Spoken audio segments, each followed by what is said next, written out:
Морална перверзија. Тоа е насловот на мојата тема. Повторно во контекст на последното време. Што значи зборот перверзија? Што подразбираме под перверзија? Изопаченост, да. Настраност, изопаченост. Изопаченост, значи наопаку, на главачки, како да кажеме. Или девијација, вели, од нормалното. Значи, утреските стихови завршија. Значи, пошто ретко идеш, да знаеш дека да не се упаѓа. Ја денеска сакав да му упаднам на ја, нема не му упаднам. Значи, перверзија, настраност, изопаченост, девијација од нормалното. Една група на креативни момци, хратци, или како сакате кажете ги, провалуваат во една стоковна куќа. Дали било, ја како го сватив, иако тоа не беше нагласено, веројатно во постаро време, пред оние баркодови, нели, постоењето и читачите баркодови.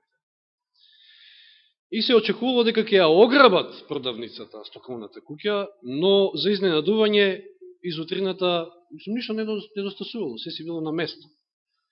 Ама нешто не било на место. Што направиле? Извршиле промена на цените на производите во целата стоковна куќа. И за чудо првите 4 часа се нормално функционирало, доека не сватиле дека нешто не е во ред. И некои си отишле со дискаунт, односно многу намалени поволни цени за некои од производите, а оние другите биле шокирани од скапите цени на некои од другите производи. Значи направиле баје хаос, и иако, како што реков, за изненадување, дури 4 часа ова не било откриено. Не било приметено. Ова само како пример, па ќе видите како ќе се вклопи понатаму. За да сватиме некои работи кои што ни се случуваат денеска и во светот, и во нашето општество, и на секаде околу нас, мора пак да отидеме на почетокот. На самиот почеток. И затоа ќе отвориме во прва книга Мојсија, односно Битие, прва глава.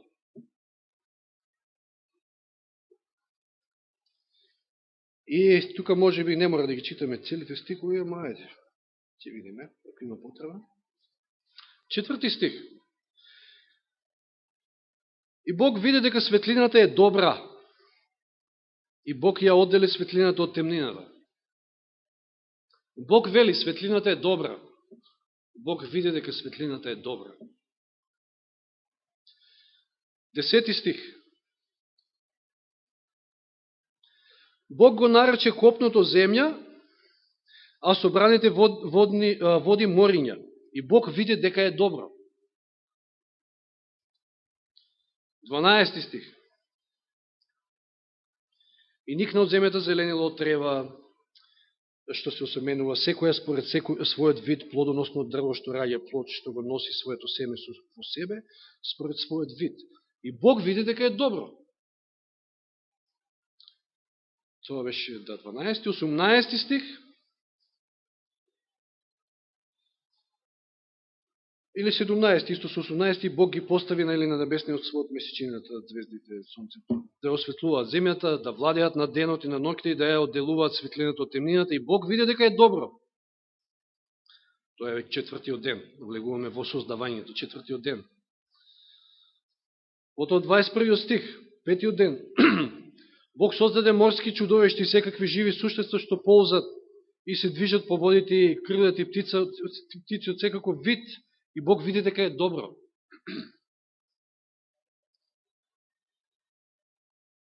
В 25 стих. И Бог направи земни зверови според нивниот вид. Ова е кој ден? 6-тиот. И добиток според неговиот вид, и сите лазучи на земјата според нивниот вид, и Бог види дека е добро. И малку подоцна во истиот тој шести ден ќе рече многу добро. Откако ќе го создаде човекот според Божи лик, односно жената на крај. 31 стих. И Бог виде се што направи, значи комплетно сето она што го создал, беше многу добро. И бидна вечер по утро 6 ден.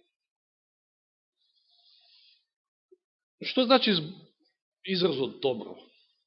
Што опфаќа? Што подразбираме по тоа? Добро, вред, не од таа смисла. Значи, етички, морален квалитет, вредност. И оно што е битно, дека Бог вреднува. Бог е тој кој што кажува дека сето оно што го создал е добро, на крајот и многу добро. Бог. И сега во втората глава, 16-17 стих, кај што кога доаѓаме кај дрвото на спознание на доброто и злото, Господ ја дава онаа единствена заповед, забрана до човекот и до жената и вели, Господ Бог му заповеда, значи 2.16 и 17, на човекот велејки, јади слободно од секоје дрво во градината, но да не јадеш од дрвото за познавање на доброто и злото. Во денот кога ќе јадеш од него, навистина ќе умреш. Прв пат Господ ќе рече дека нешто не е добро. И тоа нагласил многу јасно дека последиците се страшни. Смрт. Ова дрво не е добро. И Адам и Ева биле запознаени со тоа, многу добро знае дека тоа дрво не е добро. Се е добро, се им е достапно, се може да конзумираат, ама не ова дрво. И покрај тоа што Ева знаела дека не е добро, го направила престапот. 6 стих од 3 глава. Така, копна 3 глава. Жената види дека дрвото е добро за јадење, пријатно за очите и дрво пожелно за да се постане мудар, набрал неговиот плод и го јаде. И што се случува? Ова е падот, ова е гревот. Никогаш Господ не предвидел, не сакал да човекот знае што добро, што е зло.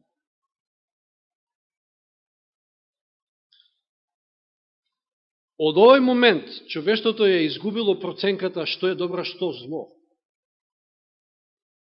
Зашто, внимавајте, Ева видела дека дрвото е добро. Иако Господ рекол дека тоа е единственото нешто што не е добро. Господ го оквалификувал како нешто што не е добро. Но човекот си прави своја собствена проценка, тоа е Ева нормално, нели, под влијание на лукавите зборови на змијата, односно на лукавиот преку змијата, кој што ја користи како медиум.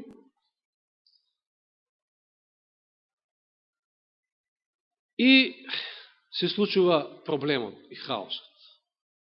Обрнете внимание, ова се повтори во 6 глава, сега ќе прочитаме. Жената види дека дрвото е добро. Сега таа резонира, знаете, ѓаволот ја наведува на тоа. И вели, ама дрвото е добро за јадење.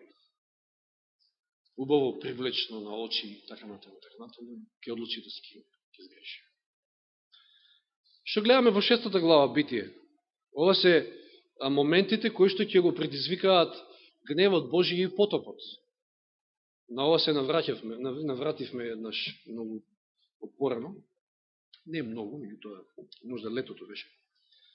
6 глава читаме Битие, од први стих. Кога луѓето почнаа да се множат по земјата и им се народија керки, Божите синови гледаја дека човечките керки се убави.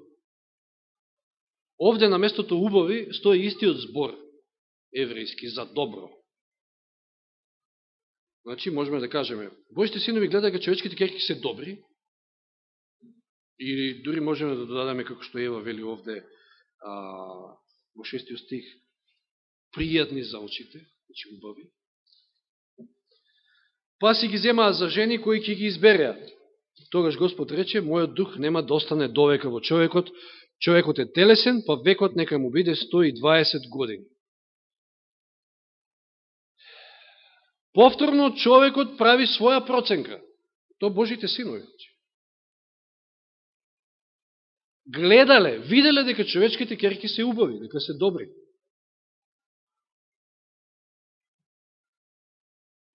И резултатно на сето ова го гледаме во 5 стих од истата глава, каде што се вели Господ виде колку е голема човековата расипаност на земјата и дека секоја мисла во неговата памет секојаш е само зло. Видите, кога човекот прави проценка што е добро, што е зло, до каде дошла работата. Се случува момент кога сите мисли им станаа зли. И Господ немаше што веќе да чека. Иако чекал и тогаш, како што и денеска чека до последен момент, ако би можело и уште некој да се покае и да се врати кај него за спасение. И ова некако одговара и многу слично на оние зборови што ги имавме од минатата поука, кога зборувавме за состојбата на човечкиот род, во Римјаните 3 глава, отворете во Римјаните 3 глава, читаме од 10 до 12, Римјаните 3 глава од 10 до 12. Што велат овие стихови, што вели Павле?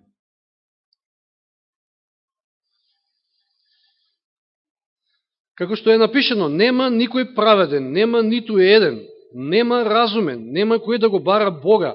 Сите застранија, сите заедно станаа неполезни, нема кој да прави добро, нема ниту еден. Нема ниту еден добар.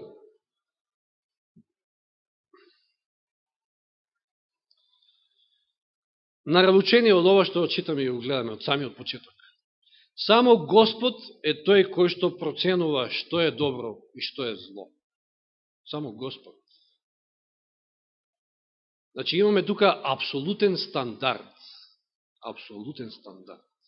А какво е човештвото денеска? Еве, уште кога сме кај овој збор апсолутен, кој што се надевам знаете што значи. Човештвото се стреми кон релативизирање на се и сешто. Се е релативно. Зависи кој како гледа. За некого ова е добро, за другиот тоа не е добро и обратно. Зарем не е така? И сега отвараме во клучниот стих, текст од Исаија, 5 глава, 20 стих. Исаија 5:20.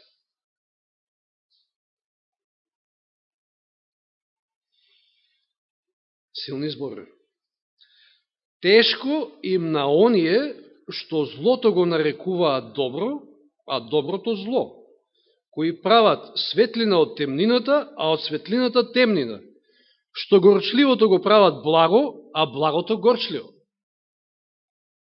Знаете ли колко е овој збор тешко, тежок? Исус на кого во Новиот Завет упатува некои слични така зборови? Мислам, има повеќе стихови кои што започнуваат со тешко, тешко, тешко вам. На фарисеите, да. И знаете што значи ова? Не дека, знаете, ако така продолжите, ќе имате некои консеквенции, последици, ова, не. Ова е најава за излевање на Божиот гнев. Тешко вам. Тоа значи, доаѓа Божиот гнев, доаѓа казната. Тоа и го гледаме, само малку да допреме до 25 стих од истата таа глава. Затоа се распали Господовиот гнев. Толку, подоцна малку ќе се навратиме. Се распали Господовиот гнев. Неколку стиха подолу само. Тешко на оној што доброто го прави зло, а злото добро.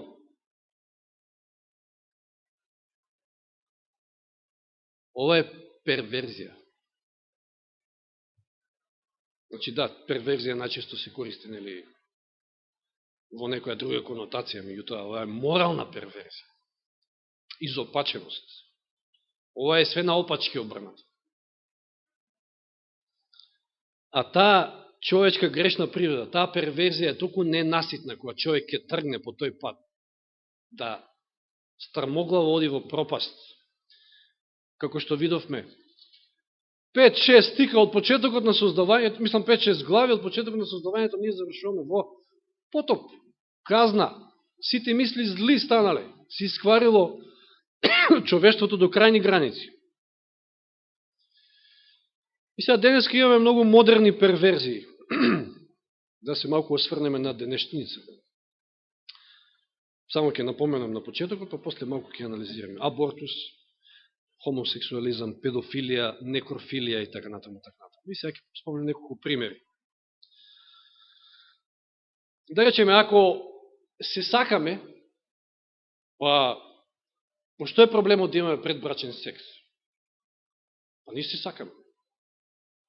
Па уште, знаете што, и онака има нели премногу разводи во денешницата, па да ние добро да се испробаме во секој аспект и ќе спречиме да нема разводи. Помалку ќе има разводи на тој начин. Нели ова нешто зло, а се прави добро? Пример друг. Геј двојка некоја, и тие се сакаат, што има лошо во тоа, во сакањето? Не знам дали може сте гледале изјава, односно дел од она геј парадата во Белград последната, каде што кума на парадата беше Каралеуша. И еве ќе цитирам дел од изјавата што таа ја даде тамо, таа поврка кој што се движише, па нели застана, па микрофони, сите тие работи, организација на ниво. Знаете дека и премиерката беше тука негде на чело. Вели Каралеуша со овие зборови: морална обврска, имајте, значи, какви зборови се користат, значи, како тоа се делува на днешното општество, на днешниот човек, пред се на младината, но некои што се уште се многу поприемчиви, примаат се. Морална обврска е да се бориме за човековите права. Сега вели, љубов, толеранција, борба против омразата, борба за еднаквост. За тоа се бориме. Тоа е наша морална обврска. Вели, некогаш нашите деца, некогаш во иднина, ќе се сеќаваат на нас, нормално мисли на себе, како на некои кои се бореле за доброто и за подобра иднина за сите нас. Морална перверзија. Од злото правите добро, од темнината светлина. И вели, знам јас дека некои се против ваквите собори и тоа го нарекуваат Божја правда. И се внимавајте. Вели, но јас сметам дека ни една религија, нито еден Бог не е против љубовта и против овие луѓе кои што денеска се собрани заради љубовта. Се сакаат бе луѓе, се сакаат. Што има лошо во тоа, не? Неверојатно. Ама тоа е тоа, кој што се нуди денеска. Често пати се користат, нели, така наречени еуфемизми, значи благ облик, геј права, геј брак, како нема ни смисла воопшто. Кога ќе кажеш геј брак, па и геј права, ама за не биде по-јако. Друг пример. Зошто да носиме на свет несакано дете? И знаеме Библијата што кажува што е детето. Е благослов. Ама не, зошто да носиме на свет несакано дете, да ќе го абортираме? Односно, тоа превод значи дај да го убиеме. Што да го носиме на свет несакано? Дај ќе го убиеме. Сега ова е спротивно. Добро зло, зло добро. И абортуси колку што сакате. Хитлер би требало да, односно би требало на Хитлера да му се извинуваат. Затоа што го прават, затоа што убиства колку сакате. Луѓето кои што се против геј браковите, како ги нарекуваат? Хомофоби. Како звучи тоа? Луѓе кои што имаат омраза, аверзија или, нели, страв, хомофобија. Че она доброто го претвараш во зло. Еве пример со првата заповед. Како гласи првата заповед? И меѓу другото, нели, што вели тамо? Немој да имаш други богови освен мене. Еден е Бог. Има ли повеќе богови? Еден е Бог. Ама луѓето ќе речат, чекај, тоа е ексклузивност, така користат, нели, називи соответни. Тоа е ексклузивност или исклучивост. Ти да не исклучиш се од нас, како од другите, значи. И зашто се зборува често пати? Што слушате? Инклузивност. Внимавајте, тој збор многу често се користи, по телевизија се врти. Инклузивност, значи не исклучивост, туку вклучивост. Вклучување на сите, на секакви мислења, на секакви размислувања.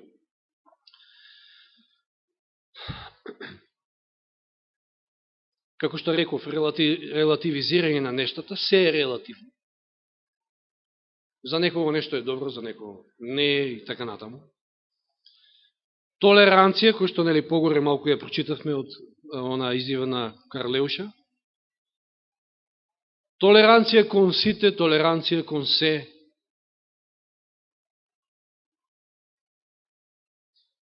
И зошто е ова вака? Зошто ова се случува? Зошто живееме во еден таков свет денеска, кој што толку нагло се расипува?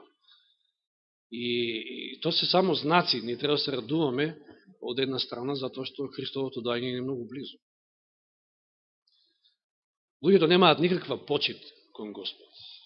За мнозина не ни постои Господ. Мнозина воопшто не се сериозни, па и ние не сме. Ние сме слабо сериозни исто така, околу постоењето на Бог. И околу тоа дека, како што и денеска беше спомнато, секој наш збор, секој наше дело ќе излезе на суд. Има врховен судија. Тој е Господ, кој што не испушта ништо. Ама луѓето го отфрлаат тоа. Бе, как? Не одговарам ни на вој суд тука, Бог какви. Немаат стравопочит. Оно што денеска и малку со братот од Крушево го спомнавме. Зошто тие по старите генерации, сите сме сведоци, баби, дедовци наши, биле многу поверни. Немале мнозина ни Библија, ни читале, ни ништо, ама биле многу поверни, поморални. Имале страв. Кратко и јасно. Видите колкава е важноста на првата ангелска вест, кога сето ова го читаме. Првата ангелска вест, која што опфаќа Евангелието, проповедањето на Евангелието, да се подсетиме. Зошто? Не случајно не е дадена таа вест за ова последно време. Како гласи 6 стих? Добро е 7. Значи, ангелот го видов, кој што зборуваше гласно, со силен глас, 7 стих, боите се од Бога и подајте му слава, зашто дојде часот на неговиот суд и поклонете му се на оној кој го создал небото, земјата, морето и водните извори. Не враќа назад, на почетокот, на Создателот, на оној кој што единствено знае што е добро, што е зло. Апсолутно. Апсолутен авторитет. Луѓето денеска сметаат дека пред никого нема да одговараат за своите недела. Да не читаме Проповедник 11.9, еден од познатите стихови на брат Раде. Кој е тој стих? Сеќавате ли?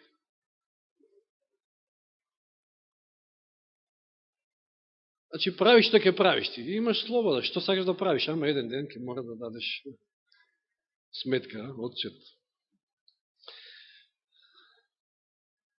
Во што е проблемот? Срцето на проблемот, ова е една многу убава изјава, срцето на проблемот е проблемот на срцето. Нели е така? Срцето на проблемот, воопшто на морал на се, е проблемот на срцето. Ово ред, тој е умот. Знаеме што мисли Библијата под срце. И проблемот е тоа што ние сите се раѓаме со какви срца? Камени срца, вели Библијата, во Езекијал. Но тука е и таа понуда што Господ ни ја дава. Избор имаме. Бог ветил дека ако ние му дозволиме, тој ќе го смени тоа камено срце, ќе ни даде срце од месо. Ќе ни ги омекне срцето. Ќе ни даде Дух Свети. Бог ветил промена, но ние треба да ја прифатиме. Оној главниот транспарент со кој што се движеше онаа поврх од таа геј парада во Белград беше промени напред. Господ нуди промена, вистинска промена на срцето на нашата суштина, на нашата грешна природа, ако ние му дозволиме. Сега интересно е, читавме стих од 5 глава, 20 стих, значи 5 глава Исаија. Оваа порака, овие стихови толку многу одговараат на денешницата. И тоа на кого се однесува тој стихови? Која била пораката на Исаија? Зошто бил подигнат воопшто Исаија? Ова порака е до Јуда, до Јужното царство, кое што долго време се држало, многу подобро од северното. Но видите во што западнало. И овде во ова 5 глава имаме неколку моменти, неколку стихови кај што вели Господ, тешко вам, тешко вам, тешко вам. Заради себичноста, заради светолюбието, како да го наречеме, и така натаму, и завршува со оној стих, тешко име на оние што злото го нарекуваат добро, а доброто зло, кои прават светлината од темнината, светлина од темнината и од светлина, кои прават светлина од темнината, а од светлината темнина, што горчливото го прават благо, а благото горчливо. И продолжува понатаму, вели, тешко име на оние кои се мудри во собствените очи. Тоа се тие, кои што тие ни даваат некои нормативи своји, што е добро, што е зло. Мудри во своите очи и умни сами пред себе. Тешко име на оние кои се силни во виното и јунаци во мешањето на силните пијалаци. И на оние кои што го бараат виновникот за подкуп, го бранат, уствари, виновникот за подкуп, а праведникот го лишуваат од правдата. Се е овде наопачки. Тоа е таа морална перверзија. Како Божиот народ дошол до ова дереже овде? И знаете, Исаија имал таква неблагодарна работа, да им го соопшти ова, а знаел, му било откриено дека нема фајде, ќе завршат во робство. Колку ли му било тешко? Но како се нашол Божиот народ на ова дереже?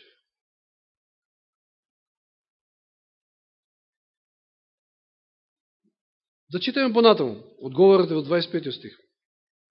Затоа, како што огнот ја проголтува сламата и како што сувата трева исчезнува во пламенот, така ќе изгние нивниот корен, нивната папка ќе се разлета како прав. Цвет, од цветот.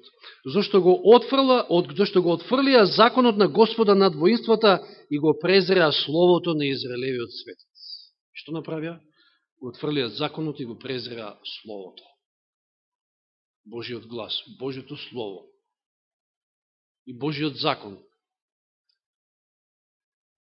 Преку Божиот закон Господ говори и објавува што е добро, што е зло. Тоа се повторно негови зборови. Но денеска ни Божи закон се почитува, ни Божиот глас се слуша, ништо. Затоа светот оди во тој правец во кој што оди. И луѓето и не сакаат. Затоа проблемот е во срцето.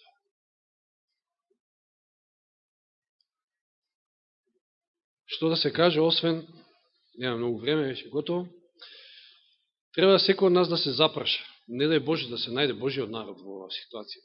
Веќе околу нас се е поинаку. Се е поинаку во однос на пред 2, 3, 5 години, 10, да не зборим повеќе. Немојте да мислите дека нема да сето тоа полека, знаете, с ким си такав си, како што велиме, почне да ги зафаќа и црковните кругови. Уствари ги зафаќа веќе. Ние сме сведоци, денеска Јани спомна, утре има онаа свеченост за по повод протестантската реформација, меѓутоа протестантите не се она што беа. Далеку се од тоа што беа. И таму имаме и, ајде да не спомнам се, тој спомна и вакви бракови, и такви свештеници, и вакви свештеници. И јасно е дека тој е навлезен и во црковните кругови. Да се запрашаме и да се допрашаме до Бога што е добро, а што зло. А не ние самите. Дали видовте дека и Ева сгрешила така и Божите синови.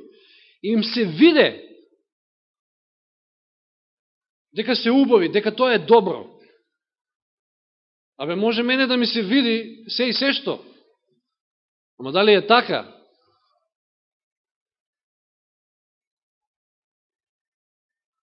Не е се онака како што гледаш. Да се допрашаме до Неговиот глас, да се допрашаме до Бога, до Неговото Слово. Да не отфрламе Библијата. Да гјаволот, тоа му е целта. Да најдеме време, со Божја помош, да се дружиме со Библијата, со Неговото Слово, да го слушнеме Неговиот глас, да се држиме до законот, со Божја помош, нормално сето тоа, затоа што идат тешки времења. Оваа морална перверзија, да правиш од доброто зло, а злото добро, повлекува Божи гнев, веднаш. Зошто? Затоа што тоа е отфрлање на Духот Свети. Сетите се само во Новиот Завет, што велеле водачите на тогашната црква, на евреите, на израелците, кога го гледале Исуса како лечел. Што велеле? Ова го прави со сотонска сила. Тоа е веќе хула на Светиот Дух. Че нека Господ начува од ова. Жално е, навистина, светот во кој што живееме, меѓутоа, ние сме тие кои што сме повикани да го вееме она знаме на моралот на христијанството и Господ го бара тоа од нас. Видовте дека и при утринските стихови му требаат и Марти на Господа, му требаат и Марии.